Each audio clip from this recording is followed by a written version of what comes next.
Zago Gaming said to bomb ourselves off of the tech lab and into the ocean. We're gonna try that. Oh, the ocean's not quite close enough to the tech lab. Way over there. We'll get as close as we can, and then we'll bomb ourselves. Of course, you'll die in midair, but that'll be a funny way to start the episode. Oh, the fairy saved you. Whoa! Oh, it did that thing it does sometimes. Hey, pick up those carrots, or that crab. Ooh, yum. Is that crab holding a carrot? Delicious. Welcome back to the basement, the friendliest place on YouTube. It's time for more of your suggestions from the comments. That's right, Ted. We're gonna tell the story of how we met and also a little bit about our lives, thanks to Gina Marie C's comment. And you should leave more comments and suggestions so we do your stuff in the future episodes. Let's go. So we landed on the beach, and now there's a guardian. Ah! Oh, it broke my shield. Ah, what are we gonna do? This shield. Ha-ha. Ha-ha. Ha-ha-ha. I did not know Take there that. was a walker guardian down here. A guardian walker? A stalker? A slacker? Don't just attack a guardian with a club. A faker? A hater? You're mine. And no stasis plus, and a broken shield. The kite shield, well, that's gone. More like the broken shield. We worked so hard for the kite shield. Come back to me. Oh. We'll be right back. So we got a really great comment from Gina Marie Charlin, or C, as Peter wishes. But you can't mispronounce a last initial. At least I usually don't. What does it say there, Peter? What is that? It says, Hey, Peter and Ted, you guys, are you guys best friends? And have you been for long? I've been for 36 years. Oh, have we been best friends for long? I have existed for 36 years. It would be fun to, during one of your episodes, that you guys tell a brief story of how you guys became friends. Have a good tingle. So we'll kind of do your comment. We just won't be brief. That will be the way in which we stray. I would say that we're best friends. I would too. How at this long have we point. been I mean, other than our wives, How long which have I we would been hope your best wife is friends? your best friend, Peter. Ted has been my best friend for, I mean, it's been kind of off and on. You know, sometimes he makes me upset, and then I have a new best friend for a few weeks, but then I come crawling back. It's true. We're like a high bring school drama-y couple that keeps breaking up and getting back together. No, that's not true.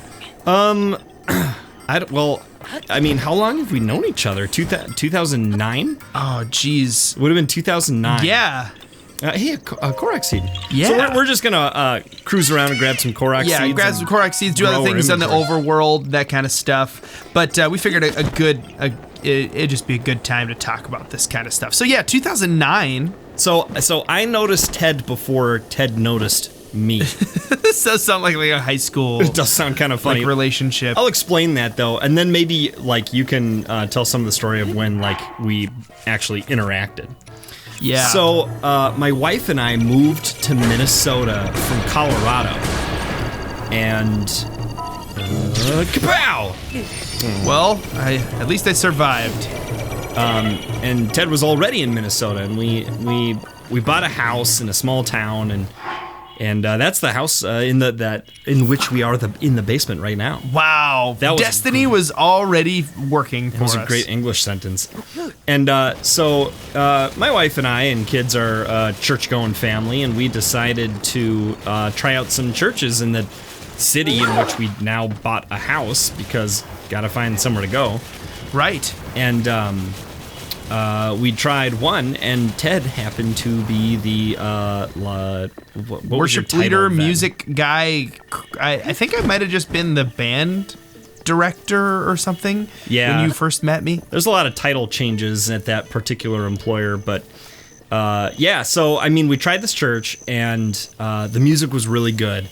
There were a lot of things that were good about it, but the reason, what's pertinent, is that the music was good. It sure was. Ted was in the band, and like, And I don't was remember if 100% responsible for the music being good. yeah, you played all the instruments. It's a did. one-man band, like in Mary Poppins. The I guy was just thinking Mary Poppins, like the guy with the drum and the burp. He's got like He's the got like honkies. cymbals on his ankles. He's got bike honkers on his elbows. Yeah, and so I was impressed, and I thought, and I'm a musician. I thought, oh, I want to play in that band. And then I think a week or 2 or 3 went by, and I saw Ted in the parking lot after a service, a Saturday night service, and I approached him.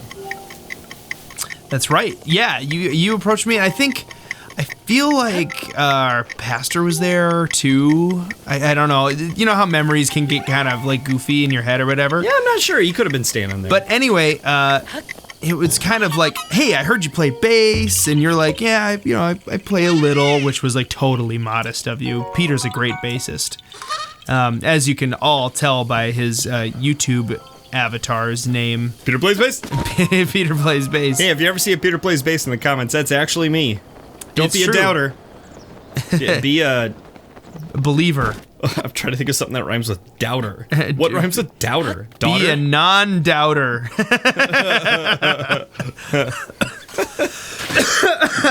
But yeah, so I said, it looks like you guys are all set for the band, and because I don't want to displace anybody who's already on the team and stuff. And right, and I was used to I played at the last church that I was at, but it was a smaller church, and there were, like every musician in the church was on the stage because that's how few people there were. And so it's like if somebody else played, that meant I didn't. And so I was just sort of assuming that would be the case. But at a bigger church, right, what they'll often do is have, a few for different example, teams. like 8 drummers. And obviously you'll only use one at a time, right? But if there's Maybe. multiple locations or multiple services or whatever, then you may end up using more than one that weekend. Anyway, so I said, if you ever need like a substitute or something, if there's like an audition That's process right. or whatever, I would be interested. Shh, quiet, you wolf. You're like, yeah, cool. And the next auditions are whenever, and I think they were the next week. Yeah, well, didn't you just like come on a practice rehearsal or something like that? Because I don't think you did like a legit audition, did you? No, I think okay, so the way it works is like there's practice like during a time, and sometimes it like ends early or the band feels good about whatever.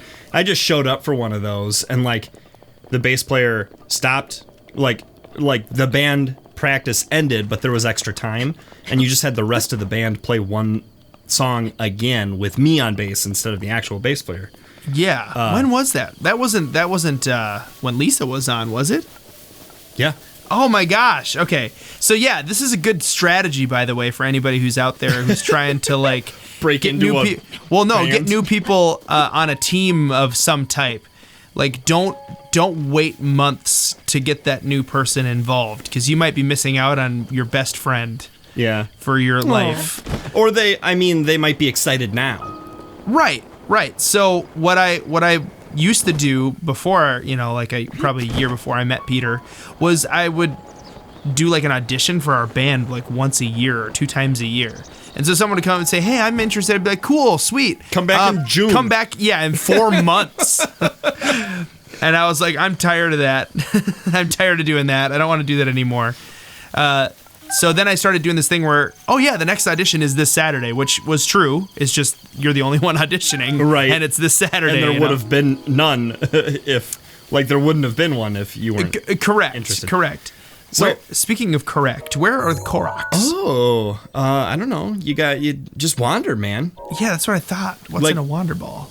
Well, what I go north to the road and then hike the road. What I found is basically anything that has a name on it. There's gonna be a Korok there. You know? I bet there's some Koroks over here on these islands. Yeah, could be. Let's go over there. So the bass player that was there at that practice was Ted's wife, Lisa. Who was very pregnant. Yes, with their first. Wow. She was large with child, and she was quite late and with child. And she wasn't large. She was the same sort of petite gal that she always is, with just a baby stuffed under her shirt. I don't know. Some ladies get pregnant and they gain a little bit of weight everywhere, and some ladies get pregnant and they just have this really disproportionate bubble, burr, and it's not saggy like fat would be, but it's it's like you put a beach ball up your shirt. So anyway, as you can imagine, holding a guitar. Wait, is that Kepora Pass? It is. Like Kepora Gebora. Oh, I'm gonna get zapped. Better put on my trusty soup ladle and my no shield. You could use one of the useless leaves as your weapon, since we're no longer cosplaying as a Korok. Well, we kind of are. We're super Korok, man. Yeah, we are super Korok. All the more reason. Okay, so yeah, my wife was playing that weekend, Oh, that's a white goblin. and that's a fire shooter goblin. You're gonna die. I am gonna die. I don't want to lose my life. I want to find it. Yeah, so Lisa had a hard time holding her bass guitar with her pregnancy going on. And then also there was I never remember the name of the band or the bravery. song. The You always remember. Believe by the bravery. Stop following me. So give me something to believe. That guy is shooting tons of arrows. See that? It's like arrow. Well. Anyways, so the bass line in the song goes. Yeah,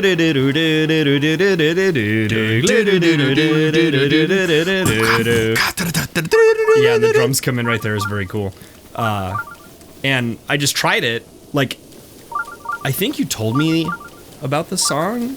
Well, I think you might have had I think you had it sent to you. I don't know if we were using Planning Center back then, but I'm pretty sure maybe I emailed you the tracks or something like that for you to listen to and learn them. But I had the riff down like smooth.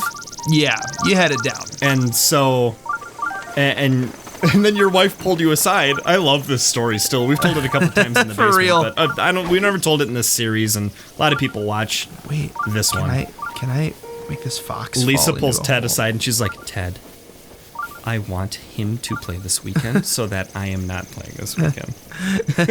And then you felt bad, like you had displaced my wife for the longest time.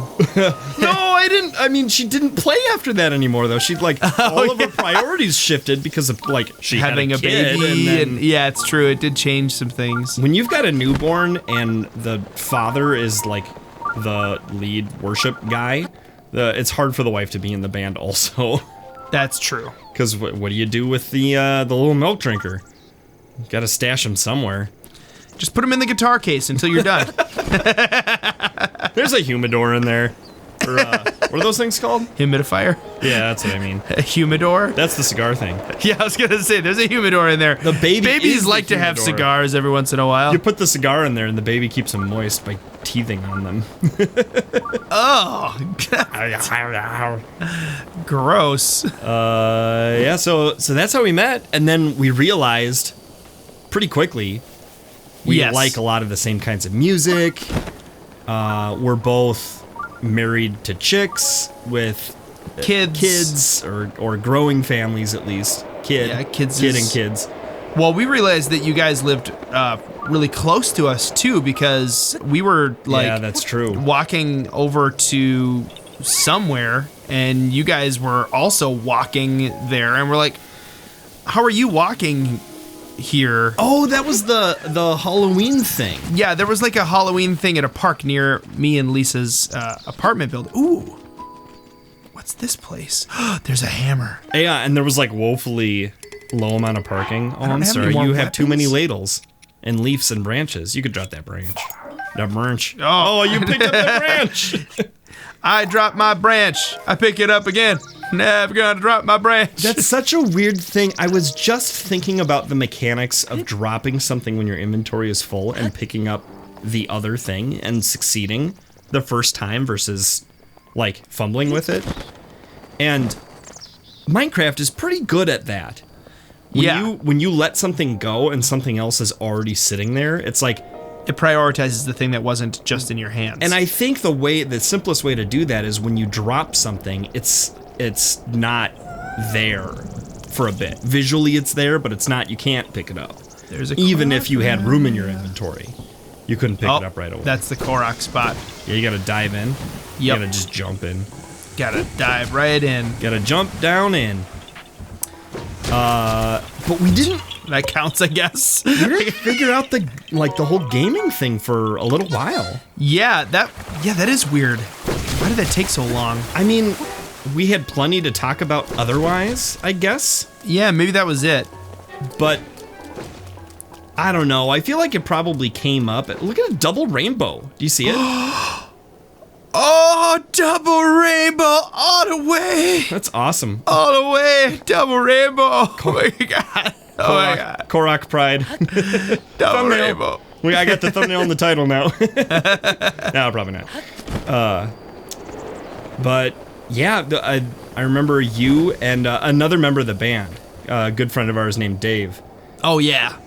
Both came over to my place, and we went down in the basement and we started a game of the original Legend of Zelda. That might have been how I found it that you liked games, because like I came over to your house and went down in the basement. And there were several old consoles. Well, yeah, and then you see an NES and it's hooked up. You're like, this guy is awesome. Yeah, this guy games. I didn't have to be like, wait, hold on, and then like dig a box out of the closet. Look at this old classic I still keep around here. Oh, hold on, it's got a lot of dust on it. Yours is like very clean and clearly set up from earlier that day. That kind of stuff. And I was just like, I like this guy. The controller still has jelly on it. From earlier that day. Yeah, we named Link Peeth Dav. I remembered that too. Because it was PE from me and then THE from you. And then Theodore. Dav for Dave. Yeah, and the D of Ted and then the D of Dave were the same D. Yeah. That was great. Well. Oh, so anticlimactic. So dumb. What do you think? We got time to squeeze a shrine into this episode? Shrine. Shrine.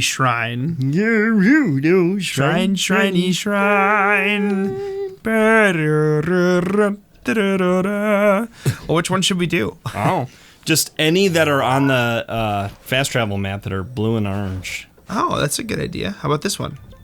Perfect. The Rukomag Shrine. I hope it's easy. So, that's how we met. We told this before. We played some Symphony of the Night, and then we're like, hey, maybe we should try this whole YouTube thing or whatever. I want to play that game again. I do too. It's so good. You know what game I also want to play and I want to finish because I never finished it? Fez. Yeah. And that was the Is that what you're thinking? That was the pre-pilot series. That was the very first thing we recorded, and I don't it turned think we out have that so file bad anymore anywhere. No, that game file is long gone. In fact, the game itself doesn't work on my PS3 because I had it because it was my brother's account. Oh, we're going in. Haha. Going in. Let's go down. So, with the remainder of the episode, Peter, I want you to tell them how you procured your first video game console. Ooh. Okay. That's perfect. I can do that. So, how did I find out about it, though?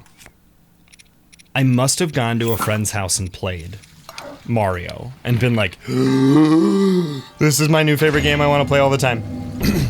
Oh, I remember this one being a little tricky.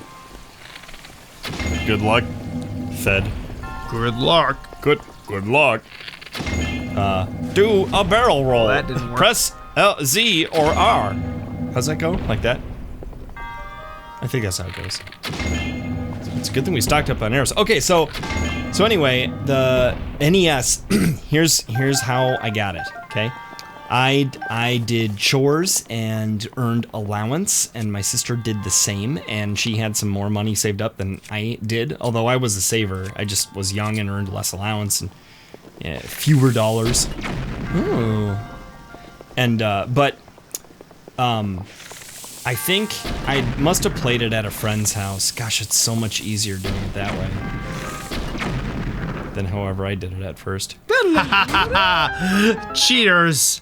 Cheaters like me. But we bought it brand new in the box in the mid to late 80s from a Toys R Us. Wow. And my sister paid for, I think, double what I paid. So I paid for a third of it and she paid for 2/3 of it. Or that was the agreement. And maybe my dad, helped the I am tax not and the sure. remainder. I do Yeah. that all the time.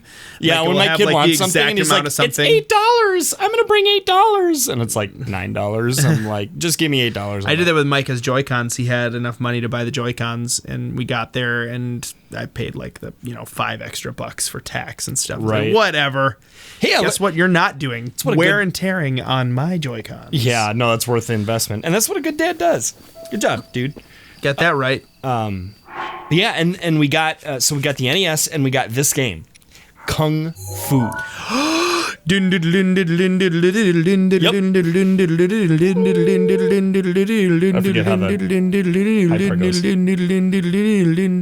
it's just that. It doesn't. Maybe It's it goes. just that.